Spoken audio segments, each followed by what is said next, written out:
So then you showed me where your evidence is coming from. Do you mind quickly showing me the evidences that you showed last time? okay. And I want to misquote you. So the first evidence was from the Bible. So I said in the New Testament, you have the name Jesus in the Greek, which was used for Jesus, and you also had the Greek Jesus again, which was used for the companion of Moses. So they had the same name, which was my argumentation. So my argumentation. So that's one piece of evidence that you provided. Yes. And then I said we had Josephus. okay, where did you get the Josephus information from?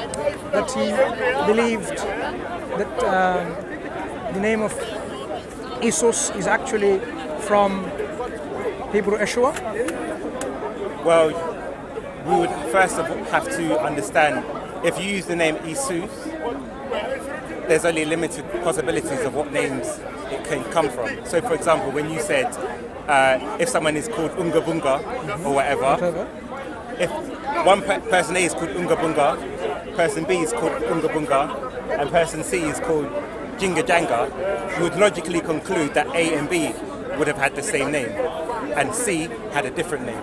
You wouldn't use two different names, use the same name for two different people if they had different names. But you're using logic now, in terms of actual deductive reasoning. Actual evidence from Josephus. Yes. Because you also showed something from the Brill Encyclopedia of the Quran. Yes. Did you read the whole section, not whole section, the whole article, which is about Jesus, and the relevant section about his name from the encyclopedia? Yes. Okay. And it said about that his name, Muslim scholars it's perplexing, it's perplexing, isn't it? Yes. What did it say about Josephus there? What did they quote Josephus? Yes, they did. And what did Josephus? So basically, Because you didn't say that last time. So okay. what did Josephus actually? So in the say? Old Hebrew, because there was no vowelization, you had the consonants, which is where we get etymology from. So Josephus referenced 3 other people in the Bible whose name had the same consonants. So there's a possibility it could have been one of 4. First of all, like if the name Jesus is used. But then what they go to confirm is because the Bible clarifies the meaning of his name, the others can be discounted. Because the consonant for Yeshua is Y, is a Yod, Shin, so and so. So Josephus, yes. the evidence he provided for the name. Yes. Let's read from this encyclopedia. Yes. Okay. So this is probably what you read, right? Rather than the encyclopedia article. So there was a Wikipedia article. Is this what you're reading from? Nope. Because I actually have the Brill Encyclopedia. Yeah, so do I. So when you read the Brill Encyclopedia, what did it actually say? So let me read it to you. Okay, from the encyclopedia itself. Okay. Here. So about Josephus, right? Josephus, this is point number 3. Yes. Josephus used the Greek name Jesus to denote 3 people mentioned in the Bible whose Hebrew names were not Yeshua. Yes. So now we see already last time, you have been very selective and very misrepresenting Josephus. Okay. So Josephus used Jesus to refer to other people whose name was not Yeshua. Yes. Very clearly this is what he's saying. Okay. They're not even, he says, let me continue reading the text. Josephus used the Greek name Jesus to denote 3 people mentioned in the Bible whose Hebrew names were not Yeshua, Yehoshua, or Yehoshua. Okay. They were Saul's son, Ishvi, anglicized as Ishvi in the RSV of 1 Samuel 14:49. The Levite Abishua, mentioned in 1 Chronicles 6:4, etc. And Ishwa, the son of Asher, anglicized as Ishva in the RSV of Genesis 46:17. So the Josephus that you use to provide evidence for your support, for your argument, is actually saying this is not an evidence at all, because Josephus used the name Jesus referring to other people who were called what? Abishua, Ishvi, Ishwa. Does it sound like Yeshua? It's based on a consonant. Wait. Does it sound like Yeshua? It's based on a consonant. Does it sound like Yeshua? So say your question again. When I pronounce this name, Jesus, I want to know what the actual name was. Yes. So now he says these names are actually from Yes. Ishwi. Yeah. Does it sound like Yeshua? Doesn't need to. Abishua? Does it sound like Yeshua? Doesn't need to. Ishwa? Does it sound like Yeshua? It doesn't. This is what Brill Encyclopedia itself says. Josephus used the name Jesus, referring to other people who were not Yeshua, Yehoshua, or Yehoshua. Yes. So Josephus' evidence goes against you. In fact, Josephus consolidates my point, where it says, when we have this Greek name, Jesus, is it a translation from Ishvi? Is it a translation from Ishwi or Ishvi or Abishua or Ishwa or Ishva or Yeshua? So can you be certain? Now if we now continue the conclusion of Brill Encyclopedia, what do they say? By way of conclusion. I'm sure you've read it, right? But you hid the information last time. Selective quotation. By way of conclusion, it is worth summarizing the salient features of the debate about the origins of the Quranic form of Jesus' name. It is not certain that Jesus' original name was Yeshua. Okay. Do you want to have a look at it? I know. You know. And yet, you somehow bring Brill Encyclopedia as an evidence, which goes against you. Now, this is my point. So, the evidence that you provided is an evidence against you. You asked me, bring me some of the scholars who supports my view. Because what was my view? I am not certain, which is totally in line with Brill Encyclopedia says. We are not certain in the debate what the name is, Jesus coming from. Now, when we go and check, what do we find? Clement of Alexandria, he considered the name Jesus to be of actual Greek origin, not a translation of the name from Hebrew Yeshua. Do you know Clement of Alexandria? Very well-known scholarly of your historical tradition of Christianity. Whether you've removed him after 500 years to be a church father, regardless of that, he is a well-known scholar in early Christianity, right? Clement of Alexandria. What about the other person? Is it Cyril of... let me show you who it is. Saint Cyril of Jerusalem. They consider, this is in Catholic Encyclopedia, as well as in the Wikipedia article that you can get this linked from. So I went directly to Catholic Encyclopedia, I went to the information in the Brill's Encyclopedia, and I found that yes, there are other scholars who consider the name Jesus is actually a Greek name. What are you going to say about that? Yes, this is a Greek name. No, the name is not a translation of any other Hebrew name. This is what Clement of Alexandria is arguing. So it is not a translation of Yeshua or Yehoshua. So now you have a big problem.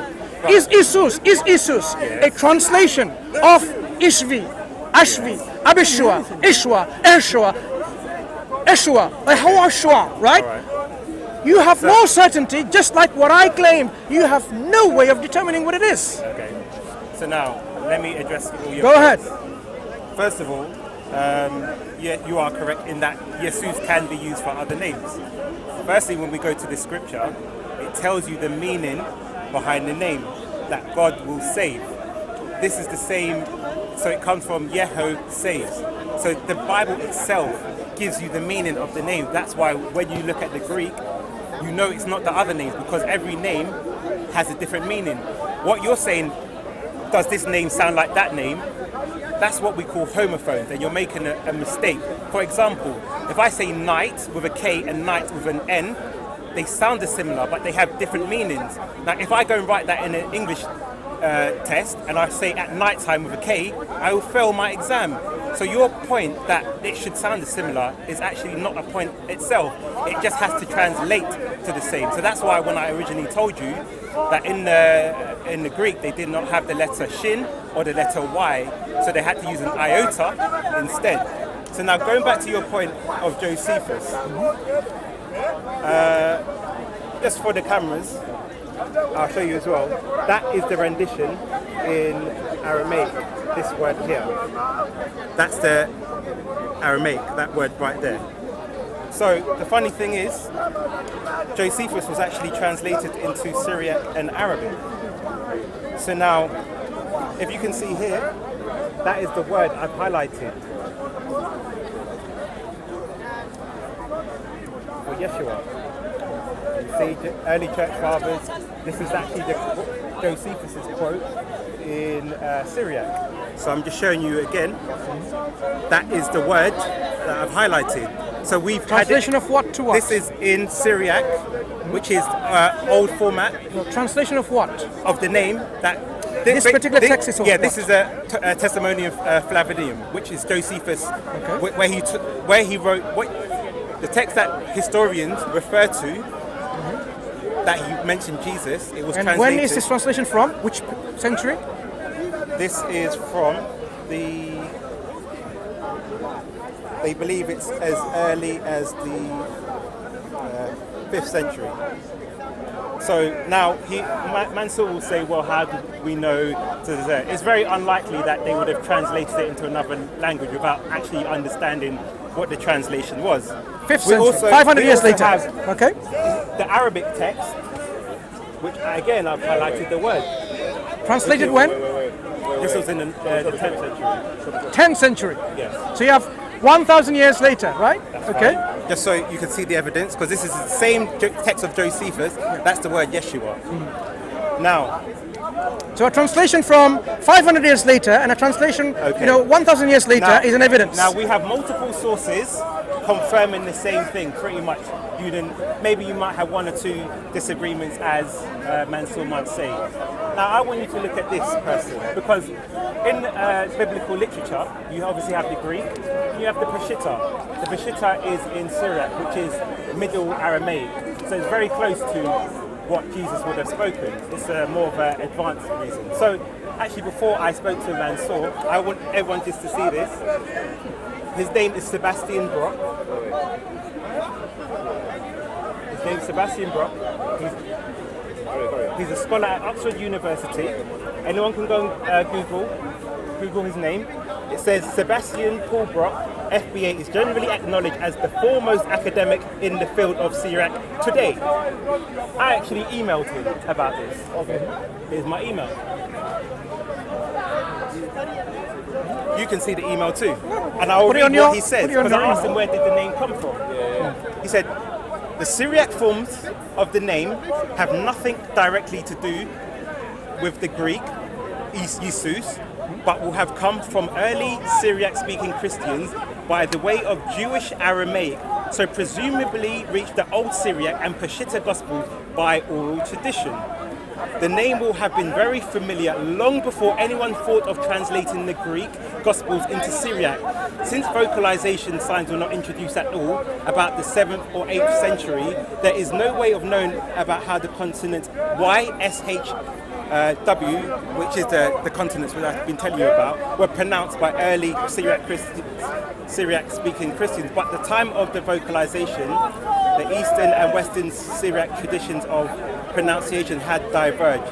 So one had Isho, and the other had Yeshua. So now we have one of the foremost scholars of Syriac language, and I even had this giving his opinion rather than an evidence. I spoke to Mansur last week, but I didn't need to bring it as evidence. This is one of the foremost scholars on Syriac language. If Mansur wants to bring me a counter scholar who can then disprove and say what his alternate name would have been, I will be happy to discuss that evidence. But we have confirmation from an Oxford scholar, one of the most leading scholars. He said the name did not come from the Greek, because when we talk about source primacy, which I was talking about the other week, is that Peshitta tries to claim source primacy. They say they got it from Jesus directly.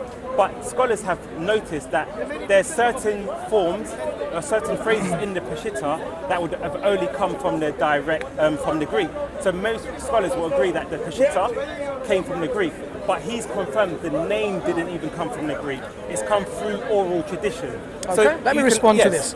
So, as the habitual way we see the Christians, missionaries bring along evidence. Nothing different. Okay. So you're bringing an opinion of a scholar. Maybe. An opinion and Are you gonna let me speak, or are you going this to? is what we call a fallacy. Are you going to let me speak, both of you? Can you stop your cameraman? Let me just finish my point. Excuse me. Let me just finish my point. End of discussion. No. Okay. Look. Okay. I let you speak, and now I'm responding, and somehow. Okay. You're not happy with that. You're not comfortable with it. Right. So as I said, 15 minutes. Remember, we agreed on a discussion. Nearly 15 minutes coming towards end. So we need to wrap it up very quickly. Okay. So the evidence that you're bringing, again, an opinion of a renowned scholar. Remember, at the very outset from last time we had a discussion, it is not the opinions of a scholar that it's counted. Evidence is not opinions of scholars. Evidence has to be real evidence. So which manuscript, which inscription, that is what evidence is. So you didn't provide anything from that scholar, because I can, like remember you said, find me one scholar, name me one scholar that agrees with my position, which I did today, Clement of Alexandria. I didn't give you one, I gave two. No, I didn't give two, I gave three. Saint Cyril of Jerusalem, and I gave Josephus, you are interrupting, and even Josephus himself. That yes, the name Jesus, which you think the Greek name is from Yeshua, is actually not a certain name where it's coming from. You talk about only consonantal skeleton, but actually if you look at it, he's translated this name from Ishvi, Ashvi, Abishua, and a few others. So going, really refuting your claim that the name Josephus mentions, Jesus, is coming from Yeshua or Yahushua, when he himself mentions other people other than these names, using the word Jesus. So that refutes your claim altogether. Secondly, when you say, give me a scholar, are you saying that scholar in Oxford knows better than Clement of Alexandria? So when Clement of Alexandria is used and saying, he says this is a Greek name, this is the name of Christ in the original Greek, not from any other. So it's not a translated name, it's actually originated within Greek, and he gives you the Greek form where it's coming from if you were to bother to check. So now I have given you counter evidence by scholars of the past. We are closer to the time to tell you Jesus is not the name coming from Yeshua or Yahushua. So instead of giving me evidence, what you've given me again, look, a work that has been translated 500 years later, when already Christianity have accepted by their traditions that name is this Yeshua. Or 1,000 years later in an Arabic translation, this name is Yeshua. These are already what we call popular belief within the people who are translating. But if we go back to the time, closer to the time we're referring to, at the time Christ was alive, of course, we want to know what's the original Aramaic, that he was given his name by his mother. You think it's Hebrew, but you have no evidence for it, because you have a Greek writer in the 80s or something, writing and saying this is what his name is. That is what I'm saying is, you have no evidence, it's just opinions and suggestions. That is why the name, either Yeshua, Yahushua, and so on, these are all guesswork. So as I started from the very beginning, last time I met you on this issue, your belief, which is based on your evidence, but your evidence base is what? All guesswork and assumptions. So I am consistently saying, the scholars are with me. You cannot be certain, because there's no certainty about what this original name is, as clearly Encyclopedia of the Quran by the Brill publishers are clearly saying. And they say possibility exists that it could be Isa, or so on and so forth. So the point is, I think, is established beyond a shadow of doubt by using the evidence that you tried to support, which goes against you, that yes, the name about Isa alayhi salam is not Jesus, Latinized, because that's not what his mom called him. It's not even Jesus, because it's a Greek translation. What was the name given by his mom? You don't know. I rest my case. Now, Do you have anything else to say Mansur within the has next made- 2-3 minutes? Mansur has made many fallacies in his argumentation. 2-3 minutes. The first You of take the all, last word. He said that if there's no manuscripts, therefore it's unreliable. But when we go to Islamic literature, especially the hadiths, we cannot find anything written. But they will use an argumentation of chains of narration. But then, by Mansur's own standard, we should reject this and